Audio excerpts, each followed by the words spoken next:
A calm ocean stretched endlessly under a blanket of stars as the Neptune Horizon, a luxury cruise ship, drifted toward the Caribbean. Its passengers sipped cocktails, laughed over games of shuffleboard, and basked in the splendor of their voyage. But beneath the glamour and indulgence, something ancient and malevolent stirred. It began on the second night of the cruise, when a woman named Claire went missing. Her friends claimed she had gone to retrieve a scarf left on the upper deck, but she never returned. The crew searched every corner of the ship, from the vibrant dining halls to the dimly lit storage rooms, but Claire had vanished without a trace. Security footage revealed nothing, no sign of her leaving her cabin or stepping onto the deck. Passengers whispered nervously as rumors began to swirl. Some claimed the ship was cursed, haunted by the spirits of those who had drowned in these waters. Others dismissed the disappearance as an unfortunate accident. Yet, as the days passed, more people began to vanish. A young couple was last seen near the pool. A man disappeared while heading to his stateroom. Each disappearance left no witnesses, no clues, only an eerie void. Soon the atmosphere on the ship shifted. The once jubilant passengers now spoke in hushed tones, their eyes darting nervously at every shadow. Some refused to leave their cabins, while others carried flashlights and stayed in groups, determined not to be the next to disappear. Yet the ship felt alive, as if it had its own pulse. Doors creaked open on their own, lights flickered without warning, and whispers, soft, unintelligible, drifted through the air when no one was around. One evening, a group of passengers decided to investigate. They armed themselves with makeshift weapons, kitchen knives, broken pool cues, and ventured into the ship's restricted areas. They descended into the belly of the vessel, where the air grew thick and damp, and the hum of machinery seemed to carry a low, mournful wail. What they discovered defied comprehension. In a hidden chamber, lit by the faint glow of flickering bulbs, they found symbols etched into the walls, ancient markings that none of them could decipher. The floor was littered with artifacts, old coins, rusted compasses, and fragments of what appeared to be human bones. At the center of the room was a pool of black, viscous liquid that seemed to ripple and pulse as if alive. One of the passengers, a man named Eric, reached toward it, compelled by an unseen force. The moment his fingers grazed the surface, he screamed, his eyes rolling back as his body convulsed. The others fled, leaving Eric behind. By the time they returned with the crew, the room was empty. The symbols had vanished, the artifacts gone, and there was no trace of Eric or the black pool. Desperate, the captain ordered the ship to turn back to port, but it was too late. That night, a storm engulfed the vessel. Waves pounded against the hull, and the ship groaned as if in pain. Passengers huddled together, praying for safety, but the storm seemed unnatural, its ferocity beyond anything they had ever experienced. Amid the chaos, survivors reported seeing figures moving through the ship, shadowy forms that seemed to glide rather than walk. They whispered in voices that sounded like wind through shattered glass, calling passengers by name. Those who responded were never seen again. By dawn, the storm had passed, and the Neptune Horizon was adrift, eerily silent. Rescue ships found it days later, empty except for a single crew member, the ship's chef, who was found hiding in a freezer. His hair had turned white, and he spoke only in fragmented sentences, muttering about the depths and what they awakened. The ship was towed back to port and decommissioned, its interior gutted and sealed. To this day, it sits in a forgotten harbor, its halls echoing with the faint whispers of the vanished. Locals say that on quiet nights, you can hear the ship calling, beckoning to those curious or foolish enough to listen. And though the cruise line denies any wrongdoing, no one can explain what truly happened aboard the Neptune Horizon. Story number 2. The Ocean Serenade was marketed as a once-in-a-lifetime luxury cruise, promising its passengers serenity, elegance, and a journey through breathtaking tropical vistas. But the ship carried secrets, and those who boarded it unknowingly stepped into a nightmare from which few would escape. It started with a strange feeling many passengers described on the first night, a prickling unease, as though they were being watched. Most shrugged it off, attributing it to excitement or nerves. But beneath the polished decks and dazzling chandeliers, something ancient and restless had been awakened. The first incident was subtle. A woman named Diana swore she saw her reflection in the mirror smile when she wasn't. She laughed nervously, telling herself it was a trick of the light, until it happened again and again, each time with the smile growing wider and possibly so. She refused to leave her cabin after that, and the next morning, she was gone. Her door was locked from the inside, her belongings untouched, and her reflection, the only trace she left, smirked mockingly in the cabin's mirror. The following night, a young boy ran screaming from the ship's arcade, claiming he had seen a man with hollow eyes watching him from the shadows. Security checked the footage, but the cameras only showed the boy staring at something unseen, his terror mounting until he fled. When the crew questioned him later, he whispered about hearing voices, soft, murmuring voices telling him to join them below. More passengers began to report strange occurrences. A couple claimed their stateroom phone rang incessantly in the middle of the night, but when they answered, there was only static, punctuated by faint, distant sobbing. A bartender found glasses shattering on their own, though the bar was empty.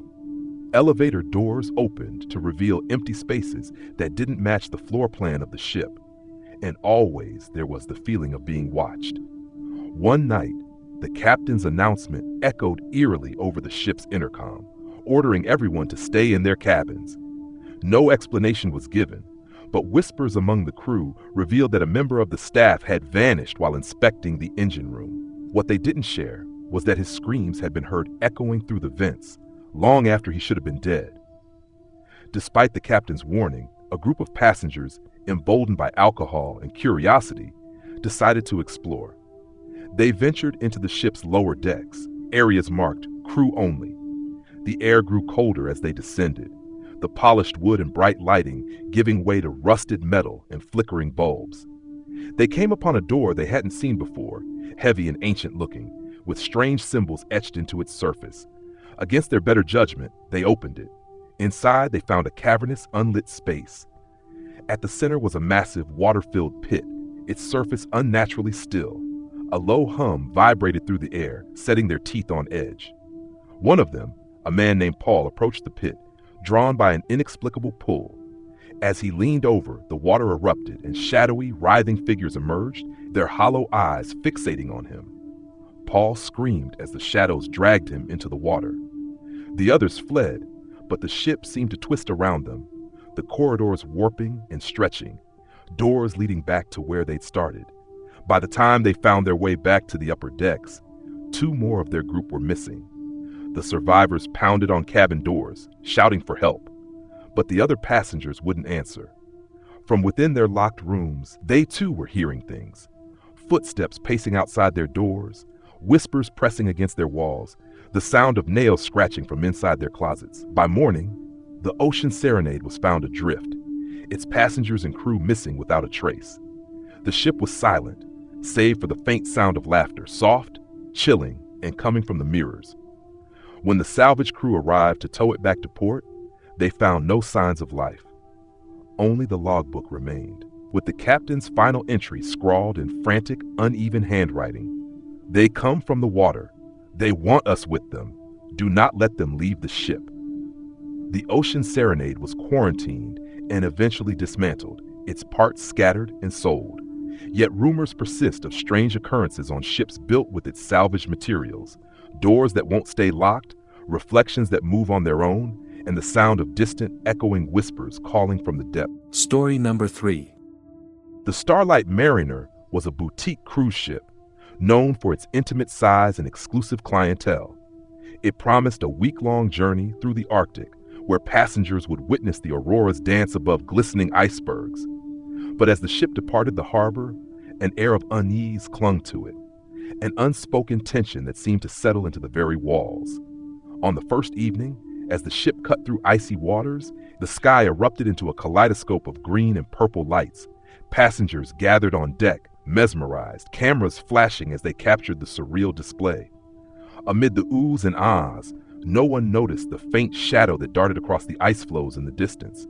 No one except for a crewman named Lars. He froze mid-step, squinting into the darkness. "It's just a seal," someone joked when he mentioned it. But Lars swore he saw something else, something tall, humanoid, with limbs too long and a head tilted at an unnatural angle. That night, the temperature plummeted. The ship's heating systems groaned under the strain, yet some cabins remained ice cold. Passengers bundled up, dismissing the chill as part of the Arctic experience. Then the knocking started. It was faint at first, a gentle tap, tap, tap that seemed to move along the hallways. Some passengers complained to the crew, assuming it was a prank, but no one could find the source. By the second night, the knocks grew louder, more insistent, and began to sound directly on cabin doors. One passenger, a retired schoolteacher named Margaret, opened her door to confront whoever was there. She was never seen again. The crew searched her room and the surrounding areas, but found no trace of her. Her bed was neatly made, her belongings untouched, yet a thin layer of frost coated her window, on the inside. On the third night, the auroras seemed to pulse unnaturally, their colors casting strange shadows across the ship. Passengers huddled together in the lounge, too frightened to return to their cabins. Stories spread of eerie figures glimpsed in the distance, standing motionless on the ice, watching the ship. Others claimed to hear whispering voices carried on the wind, speaking a language no one recognized. The captain, an experienced sailor named Hargrove, dismissed the stories as mass hysteria, but even he was unnerved. The ship's instruments were malfunctioning. Radars flickered, compasses spun wildly, and the navigation systems failed entirely. Hargrove ordered the crew to hold course manually, though they seemed to be drifting further into uncharted waters. That night, an engineer named Daniel went to check the generator, which had been flickering ominously. He radioed the bridge shortly after descending into the engine room, his voice shaking as he described strange markings etched into the walls, symbols that hadn't been there before. Before he could elaborate, the radio cut out. When the crew went to investigate, they found the generator running smoothly, but Daniel was gone. All that remained was his flashlight, lying on the floor and coated in frost. The next morning, panic spread as passengers realized the ship had come to a standstill. They were surrounded by an expanse of unbroken ice, and the auroras above now pulsed in a way that seemed almost alive, their light casting grotesque shapes across the deck. The ship's horns sounded suddenly, blaring into the stillness, yet no one had activated them. In the hours that followed, the ship seemed to turn on its inhabitants. Cabins locked from the inside refused to open. Hallways stretched impossibly long, looping back to the same places. Reflections in mirrors didn't quite match the movements of those who looked into them. And always, the knocking persisted, closer, louder, relentless. One by one, passengers and crew began to disappear. Some vanished from their cabins, others while walking the halls. A few were last seen standing at the railings, staring out at the ice as if entranced. Those who remained whispered of shapes moving beneath the frozen surface, dark forms that slithered just below the ice, their movements synchronized with the pulsing of the auroras. By the sixth night, only a handful of survivors remained. They gathered in the bridge, barricading themselves inside and monitoring the flickering screens.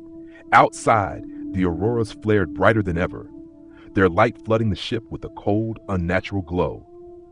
The survivors could hear the knocking again, this time coming from the ceiling, the walls, the floor. When the rescue ship arrived a week later, they found the Starlight Mariner adrift and completely abandoned. There was no sign of a struggle, no bodies, and no clue as to what had happened.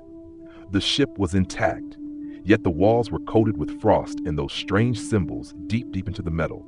To this day, Arctic travelers report seeing lights in the distance, brighter and more erratic than the natural auroras. And sometimes on a clear night, they hear the faint sound of knocking echoing across the ice.